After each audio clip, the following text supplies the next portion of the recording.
세상의 모든 지식 언더스탠딩.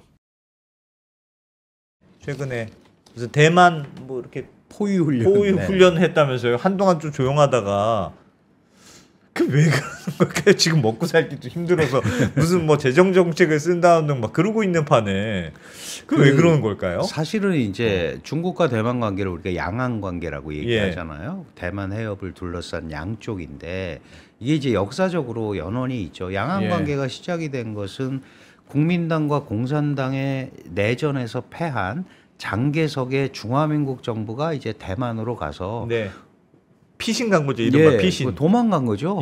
그리고 중화민국은 대만에 있다. 그래서 대만의 임시정부를 사실은 만든 거예요.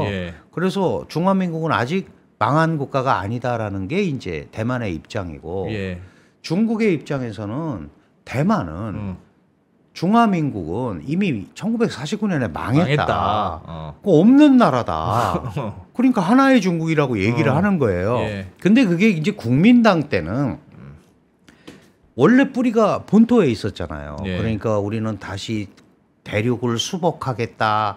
뭐 이런 걸 했었어요. 그런데 2000년이 돼서 민주진보당이라는 대만 독립 성향을 가지고 있는 당이 정권을 잡습니다. 이제 천수이비엔이라는 사람이 잡은 거예요. 우리는 대만 공화국을 만드는 게 목표다. 그래서 이제 중국이랑 벌어졌단 말이에요. 그래서 중국과 사이가 너무 안 좋아졌죠. 그러다 보니까 마eng지오라는 또 국민당 사람이 중국하고 친해야지. 그래서 이제 친중 정권이 탄생을 한 거예요. 그런데 친중을 했는데 경제 발전도 안 되고 무슨 뭐 그 중국과 대만 간의 ECFA라는 일종의 FTA 같은 걸 맺어요. 그래서 이제 그 중국의 서비스업이 들어오는 2단계가 그때 이제 학생들이 의사당을 점거하고 안 된다. 그러면서 이제 중국의 싼 물건이 다 몰려 다 들어온다. 들어오고 뭐 중국의 변호사 의사가 다 오면 우리는 어떻게 하냐. 그래서 대학생들이 의사당을 점거를 합니다. 그걸 해바라기 운동이라고 하는데 그러고 나서 이제 정권이 차이잉원이라는 여자 총통으로 바뀌는 거예요. 이 차이잉원은 아주 재밌는 표현을 반중 하죠. 아니에요? 반중? 반중이죠. 당연히 중국과 가까워지면 가까워질수록 대만의 자주성은 사라진다. 그러니까 지나친 경제적 종속은 정치적 공간을 제약하게 된다. 그러니까 멀리 두자. 그러면 중국으로부터 멀리 두는 걸 어디서 만회를 해야 되잖아요. 그래서 친미, 친일 이렇게 하게 된 겁니다. 마침 트럼프 대통령이 차이잉원 총통 내가 지원해 줄게. 그러면서 그 축하 전화를 해요. 37년 만에. 원래 대만하고 수교하는 나라는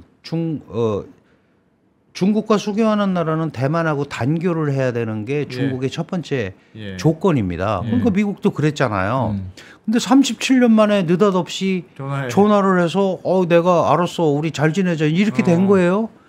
그러니까 중국이 길길이 뛰었죠. 원래 3번에 걸친 이제 공동성명에서 하나의 중국이라는데 동의했는데 왜 그러느냐. 그럼 누가 하나의 중국 동의 안 했냐. 그래 우리는 하나의 중국이 중화인민공화국이 중국의 유일 합법 정부 오케이. 그런데 대만도 그대로 있어야 된다. 이게 하나의 중국 정책이에요. 원 차이나 팔러시라고 하는 거고 중국은 뭐냐 하면 하나의 중국 원칙. 중국은 하나다. 대만이 중국에 속한다는 원칙에 대해서 너희가 동의를 했다라고 얘기하는 거고 천만의 말씀 우리가 동의한 거는 중화인민공화국이 중국의 유일 합법 정부라는 하나의 중국에 동의한 거고 대만은 대만대로 그대로 있어야 된다라는 것이 우리의 정책이다. 이게 현상유지 정책이에요. 그걸 갖고 싸우는 겁니다. 복잡하죠. 참 말장난 같네.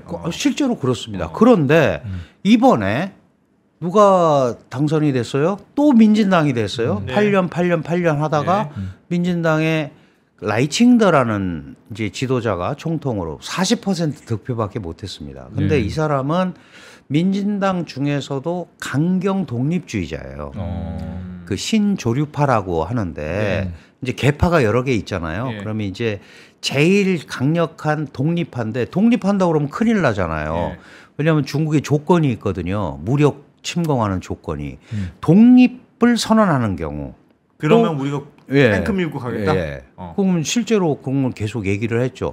독립에 준하는 행위를 할 경우, 예를 들어서 헌법을 고친다거나, 또 대만 문제에 외세가 개입하는 경우, 이 경우에는 무력을 쓰겠다. 그러다가 이제 몇 가지가 추가가 됐는데, 대만이 이유 없이 통일 협상을 지연하는 경우에도 무력을 쓰겠다. 아, 그런 것도 네, 있어요? 그런 것도 있어요. 최근에는 와. 뭐까지 있냐면 대만 섬 내에 동란이 발생한 경우, 대만은 중국의 영토기 때문에 우리가 개입하겠다. 진압하겠다. 그러니까 이거는 해석하기 나름이잖아요. 그러니까 꼼짝말하네, 완전. 그 이제 차이잉원은 그 전 총통이 이제 머리를 쓴 거죠. 대만은 대만 공화국이 아니고 중화민국 헌법에 의해서 이 소위 중화민국 헌법에 의해서 통치되는 국가다. 이렇게 선언을 한 거예요. 그러니까 중화민국 헌법은 본토에서 왔잖아요. 그럼 적어도 뿌리를 부정하는 건 아니거든요. 왔으니까 다시 합쳐질 상황도 되잖아요. 그런데 그 합쳐지는 논의를 한 번 한 적이 있어요. 그게 1992년에 국민당이 당시 이제 집권당이고 중국의 공산당과 홍콩에서 만나서 야, 우리가 하나의 중국 원칙에 대해서 합의하자. 하나의 중국이 뭐냐? 각자 구두로 표현하자. 손으로 쓰지 말고. 그러면 대만은 중화민국이 하나의 중국이고 여기 중국은 중화인민공화국이 하나의 중국이다. 이러고 왔던 거예요. 그러다가 이제 천수이비엔이라는 사람이 딱 와서 우리는 대만이다. 대만이 이미 독립된 국가다. 이제 막 이래 버리니까 자, 이제 중국 입장에서는 뭐냐? 대만이 중국 영토의 일부분이라고 선언을 했는데 저게 떨어져 나가는 거를 그냥 놔두면 우선 이 지도자의 덕목에 결정적인 흠결이 생기는 거예요. 그것도 처리 못하냐? 홍콩도 반환이 됐고 마카오도 들어왔는데 대만을 통제를 못해? 이게 이제 문제가 생기잖아요. 그래서 사실은 53년에도 한번 공격을 했었고요. 이제 가까운 섬. 그다음에 58년에는 금문도라고 아시죠? 금문도. 금문 고량주 나오는 그 유명한 금문도는 복건성에서 4km밖에 안 떨어져 있어요. 야, 포로 쏴도 가겠네. 그러니까 그런데 거기에 3박 4일 포탄을 쏟아붓는데 그 점령에 실패했습니다. 그 당시의 기술로는. 그리고 95년도에 장저민 시대 때 장저민이 이제 대만과 좀 잘 지내야 된다 그러니까 군부가 반발이 많았어요. 그래서 거의 1년 정도를 미사일 훈련을 대만 해협에서 계속 했습니다. 그러니까 겁을 준 거죠.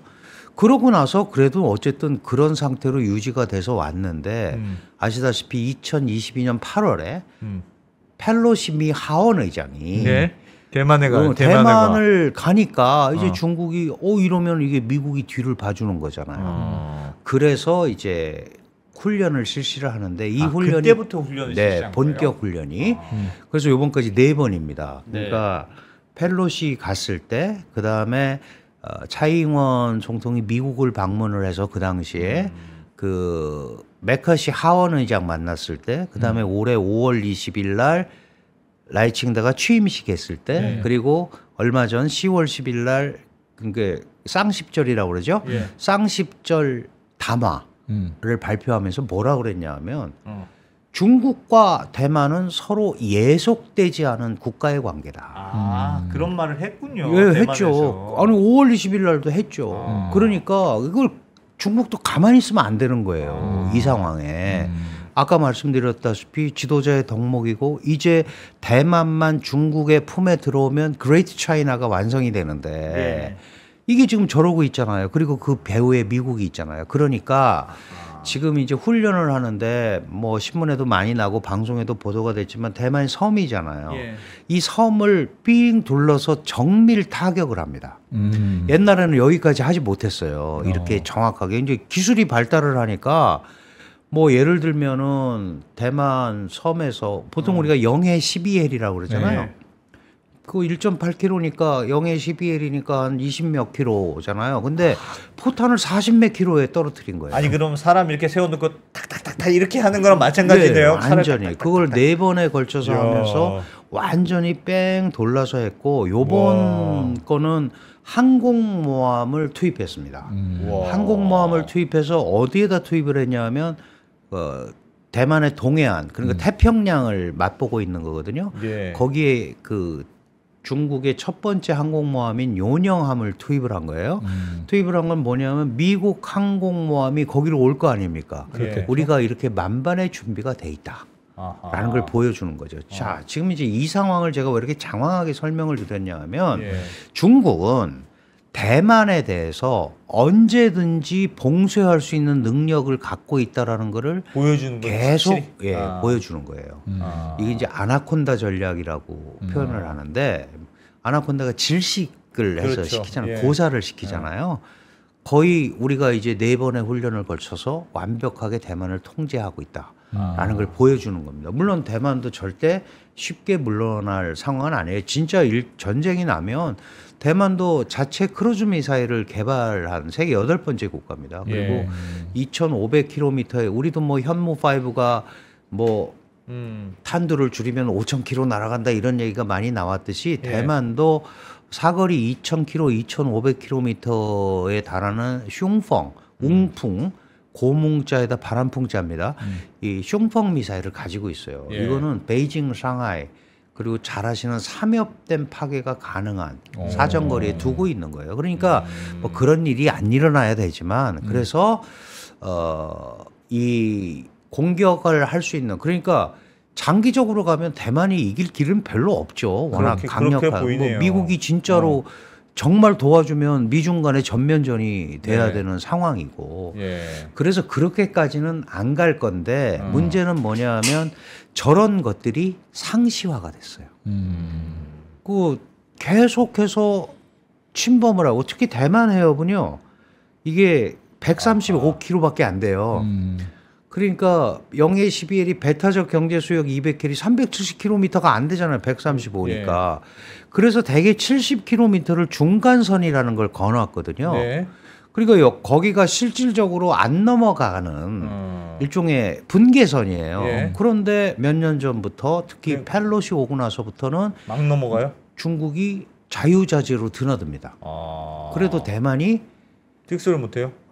잘못하면 이게 뭐 우발적 충돌 뭐 이런 거가 더 확대가 될 수 있고 미국이 도와줄지 안 도와줄지 모르잖아요.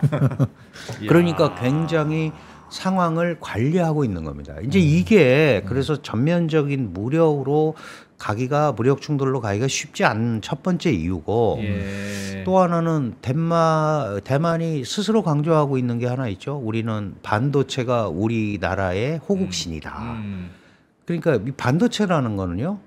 지금 공공재가 됐잖아요. 산업의 쌀이라고 그러잖아요. 이거 대만의 문제가 아니고 반도체 문제가 생기면 전 세계 산업계가 문제가 생기는 거예요.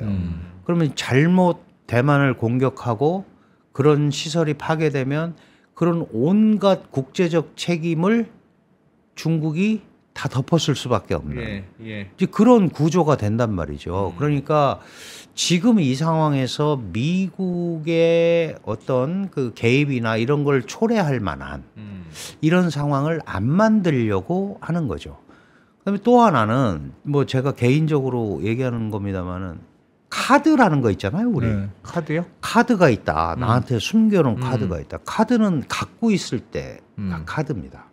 대만이 미중 간의 카드인데 이 카드 패를 까버리면 그건 더 이상 카드가 아니죠. 중국 입장에서도 그렇죠. 그러니까 갖고 있는 거예요. 내가 할 수 있다는 것만 보여주고 계속 그렇죠. 그러니까 여기에 대해서 여기는 우리의 핵심 이익이니까 맘대로 건들지 말아라. 이런 얘기를 계속 하는 거고 그러니까 이거를 둘러싸고는 계속해서 이런 문제가 생길 수밖에 없죠.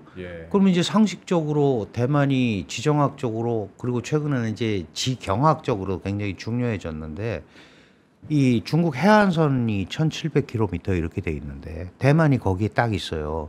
만약에 대만이 없으면 이 거대 해안선이 전부 중국이 통제하는 해안선이 돼요. 그러면 우리의 주요 수송로도 전부 중국이 통제하게 돼 있습니다. 그래서 그게 이제 뭐 남중국해를 통해서 이렇게 오잖아요. 그러니까 남중국해에서 미중이 1차적으로 붙은 거고 그게 결국은 항행의 자유, 공해, 퍼블릭시라는 개념으로 이건 당신들 바다가 아닌데 왜 니네가 통제하려고 그러느냐. 우리한테도 굉장히 중요하죠. 우리 중동 원유의 80%가 거기를 거쳐서 예. 대만 해협을 거쳐서 들어옵니다. 일본도 마찬가지고 주요 수송로예요. 우리 수출품의 45%가 거기를 통해서 예. 인도양 대서양으로 나가요. 그러니까 우리가 뭐 양안 관계 누구 편을 드는 게 아니고 주요 수송로로서 남중국해, 주요 수송로로서 대만 해협 이거는 우리가 충분히 국제주의적 원칙으로 얘기할 수 있는 거죠. 그래서 이게 뭐 무력 충돌의 위험성이나 이런 건 계속 있지만 실질적으로 그런 게 나기는 쉽지는 않은 상황이다. 않은 상황이다. 지금 특히 중국 경제가 조금 어렵고 딴 데 신경 쓸 때가 많으니까 맞습니다. 보여주기만 하고 일단 많은 단계 정도로 봐야 되겠네요. 그래서 13시간 훈련밖에 안 했어요, 이번에. 왜냐하면 그 펠로시 왔을 때는 나흘간 했거든요. 완전히 삥 둘러서. 근데 이번에는 13시간만 했고 근데 이제 국제사회에서도 지탄을 받을 수밖에 없잖아요. 네. 근데 이제 이게 문제가 어디에 있냐면 기본적으로 민주진보당은 이런 기념식이나 이런 거 있을 때마다 자신의 독자성을 얘기할 수밖에 없는 거예요. 그러니까 미 국무부에서 뭐. 아니 매번 그러는데. 대만 정부가 그때가 되면 하는 거를 뭘 그걸 새로운 것처럼 꺼내서 자꾸 그러느냐. 그런데 중국 입장은 다르죠. 그 얘기를 왜 하냐 이거죠. 지금 이 대목에 또. 그러니까 이걸 둘러싸고는 대만과 중국 간에 계속 문제가 대만은 얘기 안 할 수가 없고 중국은 그거 들었으면 출동 안 할 수가 없고 그래서 이제 한 말씀을 결론 삼아드리면 그런데도 반도체 교역액은 양국이 늘어나고 중국과 대만이 네. 경제적으로는 더 긴밀해지나 뭔가 봐요. 하지 않으면 안 되는 거니까. 그러니까 이게 굉장히 실용적인 거잖아요. 어떻게 보면. 그런 현상이 벌어지고 있는 거예요. 대만이. 그 중국이 코로나 팬데믹 때 어려웠잖아요. 예. 그리고 이제 소위 우리가 있는 방콕 경제가 되면서 반도체 수요가 엄청났는데 그 반도체를 다 어디서 갖고 왔겠어요? 대만에서 다 수입한 거예요. 그래서 대만 경제는 다른 데가 다 마이너스 성장하는데 4.6% 성장을 했습니다. 그러니까 이게 글쎄 뭐라고 표현할 뭐 정치와 경제의 분리 이렇게 표현하기는 어렵지만 매우 실리적으로 움직이는 부분에 있어서는 기본적으로 기능하는 면이 있다. 그런 생각을 우리가 좀 하면서 중국과 대만 관계도 바라볼 필요가 있다. 그런 생각이 우리도 듭니다. 중국하고 좀 경제적으로만 좀 더 친해지면 안 됩니까? 좀. 그거를 이제 해야 되는데 이 양자 관계만 있으면은 얼마든지 가능한데 우리는 이제 북한 요인이 있잖아요. 중국이 북한 편을 든다고 생각을 하고 중국은 북한이 저러는 거는 미국이 중국을 압박하기 때문인데 한미가 합쳐져서 북한을 계속 저렇게 코너에 모니까 북한이 핵을 가지려고 그러고 그래서 동북아가 나빠진다. 그리고 특히 지금 윤석열 정부 들어서서는 왜 한미동맹을 자꾸 강화하고 플러스 한미일 삼각 안보도 강화를 해서 이걸 더 복잡하게 만드느냐 이렇게 얘기를 하는 거예요. 그래서 중국이. 그러니까 저는 이런 게 이제는 이게 이제 일종의 틀이 됐잖아요. 그러니까 중국도 우리한테 계속 자기네 입장만을 얘기할 수 없는 거고 우리도 마찬가지입니다. 그러니까 결국은 한중 간에 새로운 기준점을 만드는 노력과 대화를 하지 않으면 안 되는 거죠. 경제적 필요성에 대해서는 서로 충분히 공감하잖아요. 네, 그러면 네. 그런 것들이 다른 이유로 이렇게 손상을 입는 거는 사실은 양국의 경제 발전 측면에서는 매우 좋지 않은 시그널이죠. 어른이 싸울 땐 싸우더라도 비즈니스는 또 해야지. 돈은 벌어야지. 싸운다고 비즈니스도 끊어버리면 어떡해. 알겠습니다. 네. 야, 좀 중국 얘기 하여튼 재밌네. 좀 어떻게 봐야 되나 좀 복잡했는데 교수님 말씀 들으니까 좀 정리가 된 것 같습니다. 늦은 시간까지 나와주셔서 고맙습니다. 네, 교수님. 감사합니다. 잘 들었습니다. 네, 고맙습니다. 감사합니다.